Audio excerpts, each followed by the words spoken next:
class 3rd student. EVS, your next chapter is chapter 7, the word of birds. Birds का जो words है, birds किस तरीके से रहती हैं, उनके जो फैदर्स हैं, उन सभी चीज़ों के बारे में, उनकी जो जीवन चक्र है वो कैसे सरवाइव करते हैं, वो सभी चीज़ें इस चैप्टर में गिवन हैं।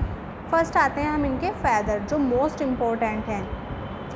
फ्लाइट फैदर्स, आप हमें क्या है, हमने सिर्फ पंख ही देखे हुए हैं कि हाँ ये कबूतर के या चिड़िया के पंख हैं। फैदर्स को हिंदी में हम पंख कहते हैं। बट जो उनके जो फैदर हैं, उनके जो पंख हैं वो अलग अलग तरीके के हैं। जैसे फ्लाइट फैदर्स, ये इस तरीके के जो फैदर्स हैं वो उन्हें उड़ने में, आसमान में ऊंचा उड़ने में मदद करते हैं। Next, down feather, kinds of feathers, और इस तरीके के जो फैदर्स उनकी बॉडी स्ट्रक्चर में ये इस तरीके के होते हैं। ये जो फैदर्स हैं ये उन्हें नीचे, जब वो आसमान से नीचे आते हैं तब उनकी हेल्प करते हैं।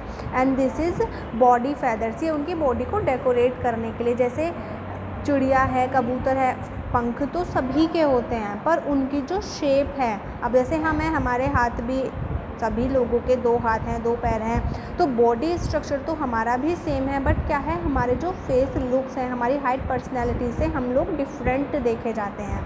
तो ऐसे ही बर्ड्स हैं, देखने में तो, कहने में सभी के पंजे होते हैं, है ना, और सभी के पंख होते हैं, बट उन पंख का जो आकार है, उनकी जो शेप्स है वो अलग अलग होती हैं और उसी से हम उनकी पहचान करते हैं। Like up stroke, a bird flying with down stroke, ये जो बर्ड है वो डाउन स्ट्रोक, जो उसके नीचे उतरने वाले पंख हैं उनसे भी उड़ जाती हैं।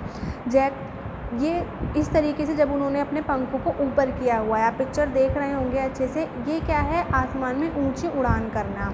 डाउन स्ट्रोक, जब ये अपने जो इनके पंखों की शेप है वो उसे नीचे करके लेकर आती हैं, तो इट मीन्स कि वो नीचे की तरफ जा रही हैं। अपने फैदर्स की बनावट से हम अलग अलग पक्षियों की पहचान करते हैं। जैसे हैन है, फैदर तो होते हैं बट उनके फैदर्स की जो शेप है वो अलग है। दैन डक है, पिजन है, स्वेलो है।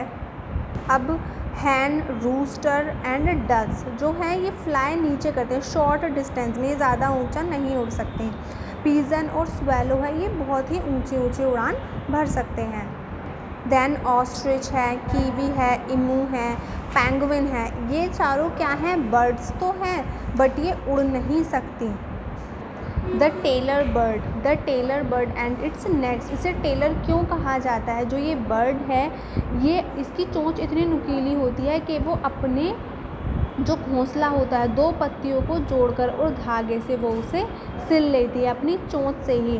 नेक्स्ट है the eagle, the wave birds and it's next, ये अपने घोंसले से भी प्रचलित हैं। आप इसका घोंसला देख सकते हैं, जो बया होती है वो एक बहुत ही ऐसे, जैसे एक एग टाइप होता है उसके शेप में ये अपने घोंसले को निर्माण करती हैं। Next the some eagle and there next, ये सबसे ऊंचाई पर बनाते हैं। कौवा भी अपना घोंसला बहुत ऊंचाई पर बनाता है। पेंगुइन्स पत्थरों से अपने घोंसले को बनाते हैं। वुड कटर भी, वुड कटर क्या है, वो अपनी चोंच से छेद करके जो पेड़ के तने होते हैं वहाँ पर अपना घोंसला बनाता है। तो इस चैप्टर में बस आपका यही सब है। मैं चैप्टर की PDF आपको प्रोवाइड करा दूँगी, आप उसको रीड करिएगा और अपने बुक वर्क को करिएगा। Okay students, thank you.